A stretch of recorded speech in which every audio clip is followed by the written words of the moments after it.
far since mid-June this year. Finally, the U.S. Federal Bureau of Investigations has told a judge they expected to find evidence of obstruction of justice in a search of former President Donald Trump's Florida home, according to the newly released court papers. Investigators say top-secret files had been stored at Mar-a-Lago along with assorted newspapers and magazines. The Justice Department said it censored the affidavit to protect a significant number of civilian witnesses. Trump said the inquiry was being led by political hacks and thugs. Reporting for Channel 1 News, I am Victoria Nkatha.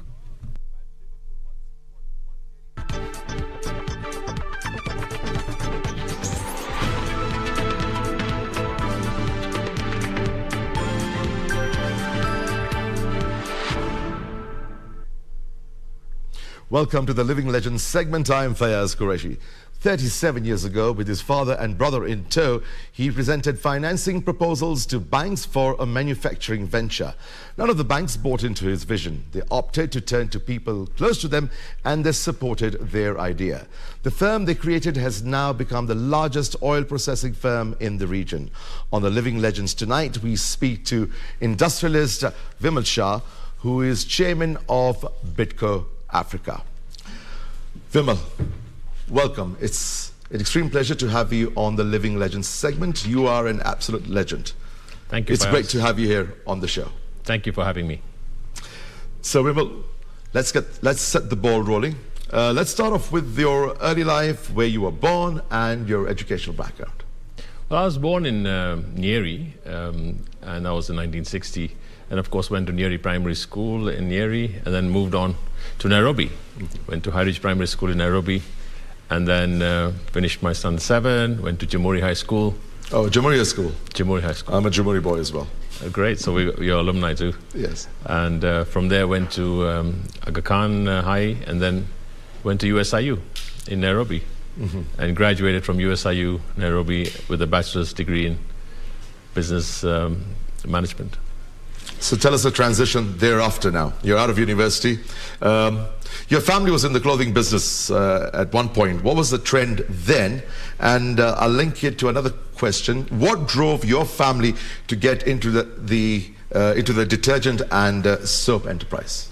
So my father was in garment manufacturing and doing garments called Bidco Clothing Factory. And during my university education, I looked at that business and said, what do we do with this business? Where do we take it from here? Because doing my administration, I was doing my studies on it. And, we said this could go backwards from making garments into textiles, weaving textiles, spinning, and then the whole cotton value chain. On the business side, we put this feasibility study out and crafted a whole story around the value chain, going from garments all the way backwards, and then looking at the whole seed value chain. Because when you do cotton farming, you get the lint, which is the fiber, right? But you also get the seeds. And looking at the seeds, we looked at that whole seed value chain. You crush the seed, you get oil, you get animal feeds from it, you get the oil, you refine the oil, and then the byproduct, you can make soap out of it. So having charted all that out, created a whole feasibility study for the thing, and said what do we do as a family? And I think that's the time when my brother also was with me, Tarun, and my father, BD Shah. The name Bidco comes from him, apparently. Oh, I see. BD Shah, so BD Company. And it was running since 1970 as a clothing factory. So by doing that, we actually put it out and say, look at this value chain. This garment value chain at that time, right, was going down because of all our cheap imports, and also cotton was not in favor at that time. A very competitive industry at that point in time. And the Far East was really competitive in bringing their polyesters and rayons. And people wanted a iron-free fabric, so that was a big thing. But looking at the value chain, looking at this side of the story of seeds, seed crushing and all that consumer product, the products were standardized, right? Number one. Number two, the cycle time for products, because it's not a fashion industry. So in our garments industry, the whole lead time for converting from cash, the cash cycle is 180 days. You make the garment, you make a fashion, you put it out there, people buy it or they don't buy it. If they don't buy it, it's dead. Yeah, that's the turnaround time. So the fashion industry has 30 to 40% dead stock because a color doesn't work or a design doesn't work and it's gone. Then you got to sell it at a very fraction of the cost. So Big issue. Again, shopkeepers use you as a financier, so you were a banker for all the shops, and that's why we had shops where you saw us there. And I think the issue around the edible oils and crushing was far different because the cycle times are faster. Product is standardized, and of course, it's a mass market. It's a consumer product. So that's when we said, okay, let's go with this feasibility study, and then went bank to bank, right? And said, here's my feasibility study, have a look at this. So first thing, they look at you and say, you know, I'm 21 years old, and say, young lad, thank you for putting this up, but what's your experience? And I said, no experience. Have you ever done this before? Never done Brilliant this. idea, but nobody to support you. Good idea, but you've never done this before. And where's your experience? So that's whole concept, which is what I relate with a lot of young startups today. They have the same problem. People asking them, what's your experience? Have you done this before? And they fail. The point then was, talking to others, they said, look, but you know what? East African Industries is very dominant on this one. And they may kill you. So Unilever may kill you there. And that stuck in the brain at the back to say, okay. So you're going against a big giant at that point in time. Yeah, we were looking at, because there was Kimbo and Cowboy and stuff like that being sold. So we said, okay, let's go against that in terms of processing the same products. And the idea was not accepted by bankers, and there was no funding available for that. So how do you eventually get the capital to finance your dreams? So having got rejections again, like my insurance industry, having rejections from a lot of people saying, we can't fund it, we don't have the funds for it, and going to IFC. IFC actually gave us a good idea, one of the heads there. He gave us an idea to say, start small and go one by one, go backwards from the front end, start back, and then go backward linkage. Or start from the first end of farming and then go forward linkages. And any help from friends and family at that point in time? So at that point, we said, okay, where do we start from? So we said, let's start from the soap side and then go backwards. It was all friends and family, right? Initially. Initially, they supported us and said, fine, start with it. And a friendly banker, right, who knew my father, and, you know, they now run I&M Bank, and Biashara Bank was there. Of course. And they helped us in terms of saying, okay, here's some funding. And we got that. We also got Suresh IDB. Shah, right? Suresh Shah. But we also got IDB, who helped us initially with $1 funding there. And that was the initial phase of starting very small. So we started off very small, and then we wanted to go backwards all the time. And then the story continues, and we started doing that from 1985 onwards. Going back to you, that was the era of monopolies and price controls. How did you navigate a field that was dominated by East Africa Industries at that point in time? Yes, it was an interesting area because the government was doing price controls, and every time you'd have East Africa Industries going there and putting up prices and saying, this is the price, and then they'd argue with it. So we were a player in the market when we started with our soap plant first, and then we went backward into oil, and of course into refining and all that stuff. So when we did that, we became a player. And therefore, we had to go together with East African Industries to the government and say, this is what you should do for price controls. And we were advocating for removing of price controls, but really, it's like the petroleum thing today, price control. But it's guaranteeing a market, guaranteeing a margin. I wish today we had the same as what petroleum has, because you're guaranteed a margin. Now, when they opened the floodgates, then competition came in, and really, it changed the whole concept. So at that point, it was a tough call, because you had to go and show them your costings, and they would give you a margin on that. Today, it's competitive. It's like you can lose money, right, if you're not careful, if you're not really on top of your game. So it's a changed world. And what was the real breakthrough for Bidco? At what point would you go back in time and say, that was the breakthrough for Bidco? I think the unique differentiating point for us was even Unilever East Africa Industries at that time was bringing in refined oils and just packing it here. We were bringing in crude oils, and bringing in crude oils, processing it here, complete, full value chain. So we had zero wastage, number one. Number two, across the value chain, we had our costs very much in control. And we did Kaizen from then, and to look at what is our cost and where is our competitiveness. We went into plastics straight away. We didn't go into the tins that Kimbo was in. And of course, ultimately, we went for market share and mass market share. So we could create a soap that they didn't have. Our soaps were far better in terms of the bar soaps, and we could do marketing better. So it was prudent financial management. Prudent plus also management. I think everything we talk about is management. If you manage it well, you actually look at lean or Kaizen, you can make it work, and of course, faster decision making. So I'll tell you the story there. If they needed to go and put up a fractionation plant, they wouldn't get the access to money.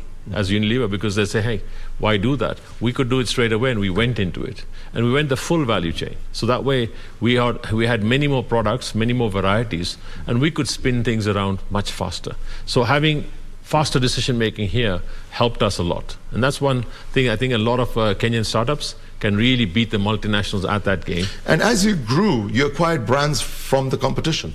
Yes. Isn't it? So, I mean, what's the process of acquiring the soft part of it, meaning the intellectual property around the products and the legal status? So the global stage was changing. I think Unilever had a new CEO, and he said, we're too big all over the world, and we're not focused. And he said, I want to have 400 brands, grow globally. Each brand would be $1 billion. Wow. And therefore, they sold off 4,500 brands across the world. So the brands that were famous here, Kimbo, Cowboy, and Tiger, and we bought them all over, right? So that was the IP we bought. I mean, the same way they sold so many big brands, or not big brands, but smaller brands which were coming up. Yeah. And that could give them the mass market. They just gave them up, and they sold them. So we bought them. And for us, it was fitting in our strategy. So that was a very strategic move from your part, wasn't it? Yes, because we had a very clear-cut goal, right? It was to grab, grow, and sustain #1 market share in the African markets by 2030. At that time, that was the goal. So in 2002, when they came out with this sale that we're selling this, we said, let's go in straight away. Who was the decision maker at that point in time? Was it you? It was me and my father and my brother, all three together. In fact, it was a very interesting one because it was done in a room where we had our lawyers, ourselves, all of us, the whole board of Unilever, and their lawyers, and it was a lock-in. You couldn't say anything. In 3 days' time, your dinner, lunch, everything in there, you finalize, you come out with a yes because or no. these were very strategic decisions which Very led to huge success. Absolutely. As we reflect back. Same time, in Unga Group had a new philosophy that Unga Group was, a new CEO comes in there and says, I want to change everything. I want to focus only on milling, become the biggest milling in East Africa. So they said they have Elianto in Nakuru, and they were crushing the byproduct corn germ there, and they said they're selling that off. We said, fine, let's buy it because Elianto was a big brand name. So we acquired the bank. We Elianto was big. We acquired that name. Yes. We acquired that business. Yes. And that also fitted into our strategy. Yes. So that gave us... That was a great acquisition. That gave us a crushing... Because you bought a brand. Bought the brand and the assets because we could now go into crushing, which was our philosophy from day one, to go from soap to oil to crushing to seed farming and then go to cotton. Seed farming. Progressed right through. Yes. Now, getting the firm, you've expanded Bidco Group and now have a footprint in East Africa. Now, how would you compare the business environment in Tanzania and Uganda compared to Kenya? How has the regional integration progressed over the years between the East African community bloc? I think we've done a lot in East Africa. It's opened up a lot of avenues, but we've been very slow in East Africa. And I think we still have a problem within our own Kenyan, Ugandan, Tanzanian. They still think about protecting their own industries, right? Whereas we should be looking at it from a single destination, single point, and we should be looking at the whole of Africa as our markets. So we're doing well in Uganda right now. Tanzania also has been a basket case for us because there's a problematic area. They actually removed all. They actually added the duties on our raw materials. And therefore, the entire industry, not only us, all the other people have stopped manufacturing in Tanzania, and they're now importing. So Tanzania has been a big case. Just 3 months ago, they've now changed it to say, fine, we will now move to the East African tariff, so that's happening. Uganda is amazing. I think Uganda is really the biggest winner in East Africa because they ramped up their manufacturing. When you compare Uganda and Kenya? I think Kenya is losing it. Uganda is gaining by far, straight away. Because they're creating an enabling environment they're so for all investment, for all businesses? Investor-friendly. Which is a bit more difficult here? Uganda is the most investor-friendly country in East Africa. Then I would put Rwanda, and of course Kenya comes third. Why is that so? I think our own administration... Is it rigid rules and regulations which we aren't prepared to change and give that flexibility? Yeah, we've siloed ourselves so much. The silos in all our governments right now, even right now as we speak, the government is so siloed that everybody speaks a different language. And then everybody's charging different charges and costs and all that stuff. So our competitiveness into East Africa has been eroded today, right? So we're more competitive in Uganda or in Tanzania to be exporting to Kenya. But Kenya's manufacturing costs have gone up. power costs have gone up, the taxes that have gone up, the levies. And I think our tax policy is not pro-manufacturing. It's actually saying, let's all go and milk the cow, whereas we're not expanding ourselves. In agribusiness, I would say we've got a lot more going, but we're not really doing it well. I think our agriculture has been murdered in Kenya, and it's not really growing. It's sad. It's supposed to be such a big industry for us. So I just look at it from a positive angle because I remain optimistic. I think the opportunity for really opening up agribusiness and agriculture in Kenya is big. At the same time, manufacturing, huge opportunities to just make ourselves competitive. And really look at our competitiveness relative to exporting to Uganda, Tanzania. A lot of Ugandan Tanzanians have blocked our exports because they're putting in duties and taxes. And that's where our lobbying has not been strong enough. I think we need to really go that route and say, fine, allow them to export what they're competitive, cheaper at, and we need to export our money. A very critical question. The last few months have seen your sector lobby the central bank on access to foreign currency for your raw materials. What's the status now? What has been going on for the past couple of months? In a nutshell, what is really happening? I think it's a sorry state of affairs because central bank tries to say, when we speak to central bank says it's the banks that they're holding foreign currency. And the banks tell us we don't have flows of foreign currency. The central bank needs to be able to provide that to us. And the bid-offer spread in the markets, if I have a Bloomberg screen or a Reuters screen, the bid is at 118, 119, and the offer is at different rates. On the screen it's showing at 119, 119.70. But on offer, when I talk to the banks, they offer 125, 123, 127. And those people who are exporters, they're still selling at 119. Of course, in the last 2-3 days, it's just moved up to 121 now on screen. But still, the point is that this market needs to be liberalized. I think central bank needs to work on that quickly. Probably we were told it's pre-election issues around election money laundering or whatever coming through, but that's over now. And I think that's something that where the spread needs to come down. The central bank is the only one, along with the bankers, along with the private sector, who can address this and say, fine. Because remember, you had to just look at XC and the rate that was indicated there. You know you had to pay about 60, 70 cents more and you'd get access to your dollars. Absolutely. And as long as your documentation was fine, you could get even 10, 20 million dollars. This issue was never there. And this difference between 119 and 125, and exporters being paid 119, so they're pretty annoyed right now that the banks are selling at 125 and we're being paid 119. So they're going to start holding their funds as well. Now it depends how long their holding power is. But what's the solution? You need to either devalue and come to what the current rate is, so the exporters are given what they deserve, and then we go back to what our markets were before. And automatically have the ability. And there's also been a state of panic, isn't it? Because a report I read that a month ago they had 8 billion shillings equivalent of dollars being held in banks, in customer accounts. I think there's enough dollars in the market. There's enough dollars with central bank. So reserves are not a problem. But there is a panic. If you ask the bank, they say, we can't give you more than 20,000. We can't give you more than 30,000. A person like you, an industry that possibly needs $1 million a week, how do you cope with this situation? And how do you address this? Because it's extremely important and crucial. It has to be addressed. I think it's now post-election. And I think that's where the clamor was, that it could be because of that. But now it should be opening up. And I think either it moves right or left, which means either it goes up or it comes down, and then you have liquidity. The biggest problem is liquidity and opening up that market, because if you need the dollars, you're not getting it. What's also happened on our bond, infrastructure bond, the yields have gone up very, very high, because the prices went down. Again, political uncertainty. Yeah. So I think this is where we need to bring that stability back to those markets, immediately address that. I think interest rates is another issue that will be addressed or will have to be addressed by the banks, by central bank, and to look at if the interest rates globally have gone up, are we going to increase our interest rates? And that's where, again, it goes back to a government philosophy. So I think immediately next week, when the handing over goes on and whatever happens, we really need to get our hang on what do we do about the exchange rate. What will happen if the interest rates are raised, the repercussions? If you raise the interest rates up, right, and you see on treasury bills or bonds, it will help tackle inflation? It will bring in flows, and those flows will then help to boost up our liquidity sources. So again, a lot of people... So it's a bitter pill to swallow initially. It's not an easy one, but it's to do with interest rates, it's to do with the gap in the financing, and it's to do with our reserves. It's also got to do with petroleum prices, right? It's our import bill that's gone up. And now from September onwards, it should come down. So I think this is something that can be managed. But the fuel subsidies are going, right, at the end of September? Yes. Pressure from the IMF? So government, again, it's got to go back to government philosophy, because when government philosophy is we're not going to spend more, or we're going to borrow more, or what are we going to do?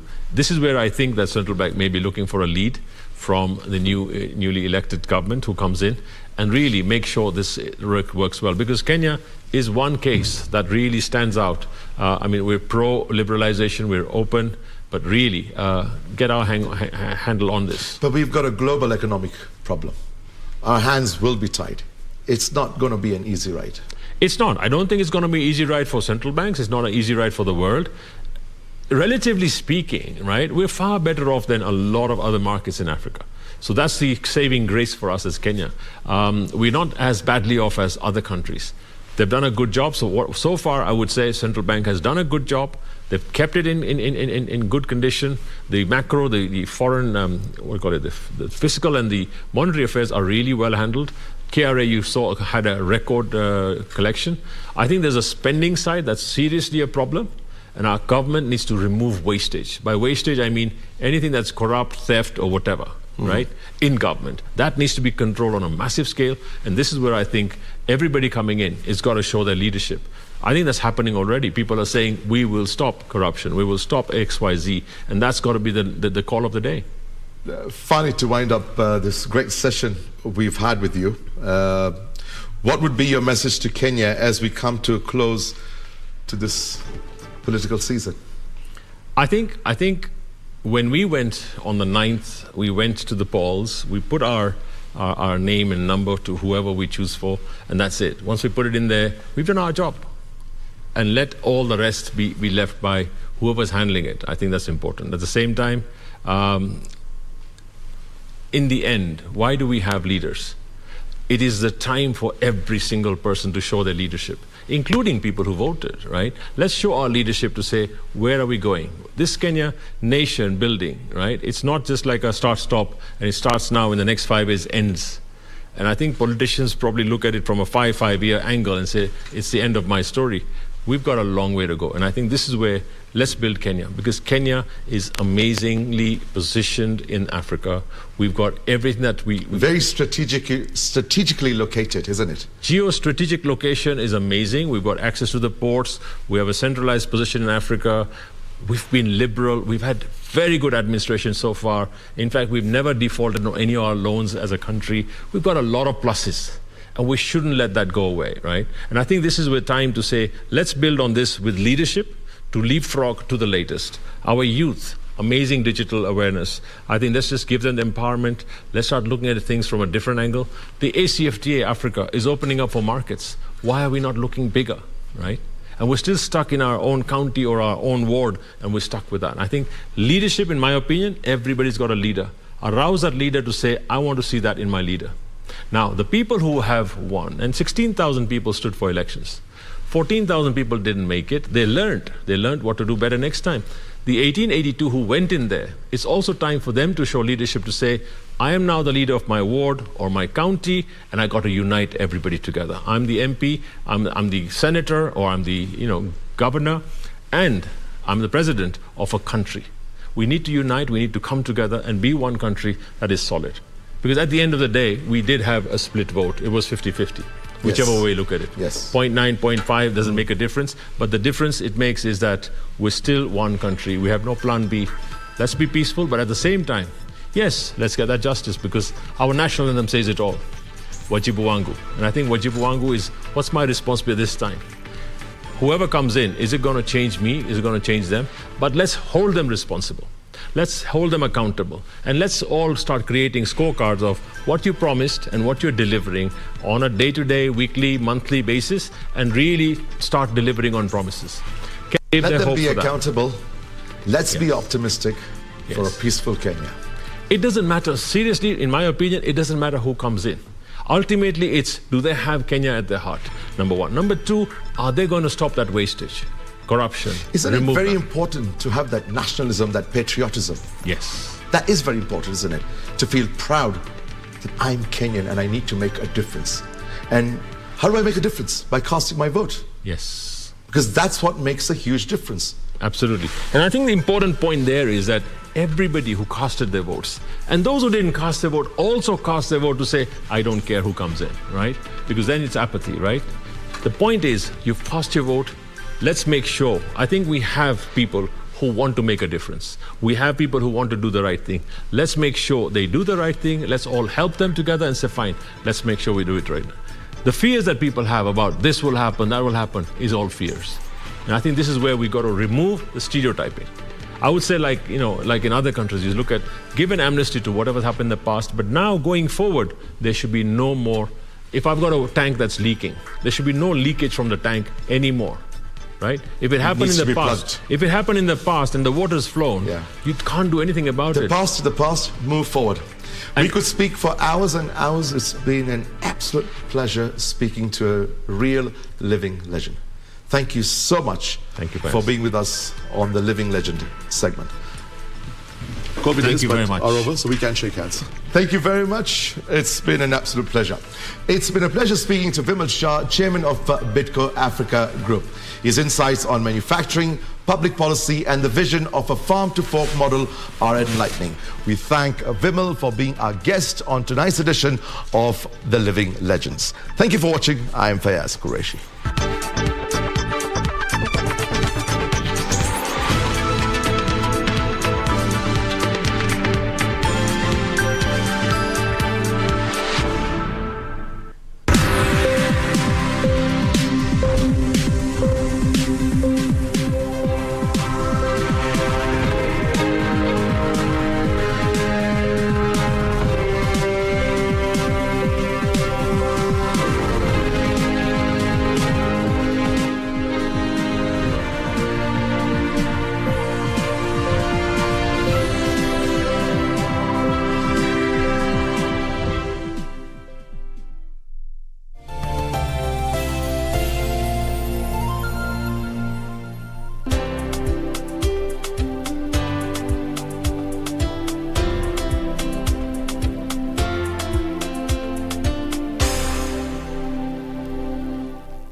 To the Second Chance TV game show. Tough questions. Virunga National Park is located within which mountain ranges? Aberdare. Aberdare? Is that your final answer? Tough challenges. 3, 2, 1, go! It's a survival for the smartest. 10 seconds to go. Who is the current president of Malawi? Jakaya Kikwete. Wrong answer. That is the wrong answer. Does it border to the east? Nakuru County. Nakuru County, you get 2,000 bob. Premiering soon on Channel 1.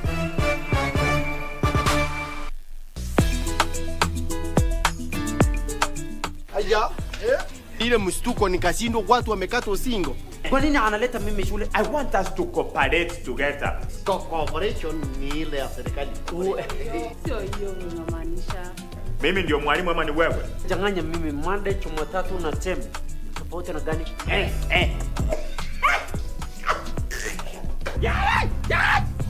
Hii ni hot towel mate tulijifundishwa. Hiyo nani alikwambia ndio hot towel?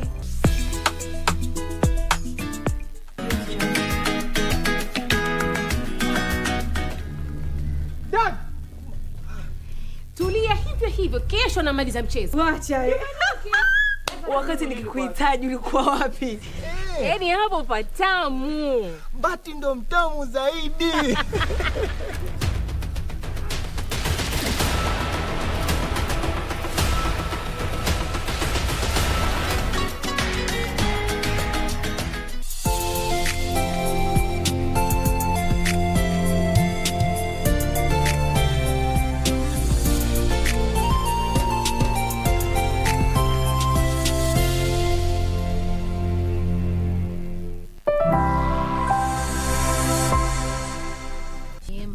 Daddy's too tired. You will play later, okay?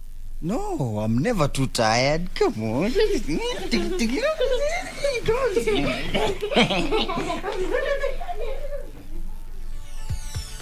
9.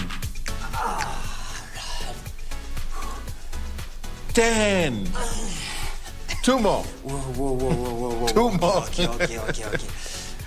11. 12. That's good. That's good. Whoa. You clearly have an agenda. Yes. You to win. No? To kill me? No. We need to strengthen these muscles. Come on. You cannot just wish muscles. You need those legs to win the race for the finish. And which muscles are we working on right now? Tongue muscles, huh? You're feeling energetic, Of course. On the floor. 50 push-ups. Easy. Question is, can you get to 20? I get to 50 before you. And I buy you that car when I bag that gold medal. Don't tempt me. I just did.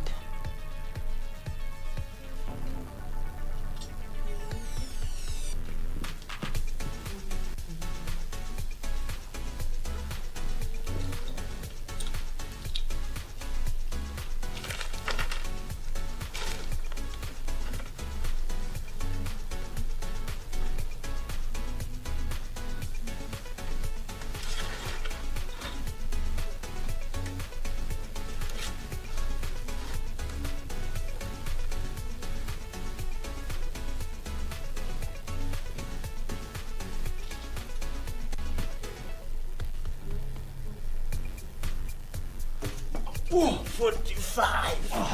46. Come on, coach. 46. Come on, everything on the carpet, sir. 48. 49. 50. Whoa. Dude, how did you just lose out on a car like that?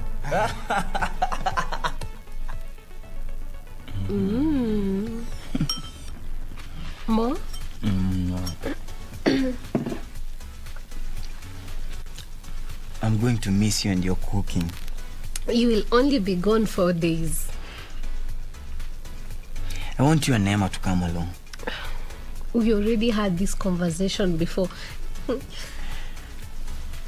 That gold medal is definitely yours this time. I have my most expensive gold medal right here. You stop. Extremely tight race. Coach Arab Kip is back, and he'll be hoping he can take home the gold. Now, all bets are definitely Where's on him. Kirich? He's going to miss watching his brother. He just texted me. And he'll be hoping he can take home the gold. Now, all bets are definitely on him. He's come so close to winning this year. 3 silver medals in 3 races. Will it be lucky number 4 for him? We'll find out. Ladies and gentlemen, it's about time to cross over to his team. Oh my God.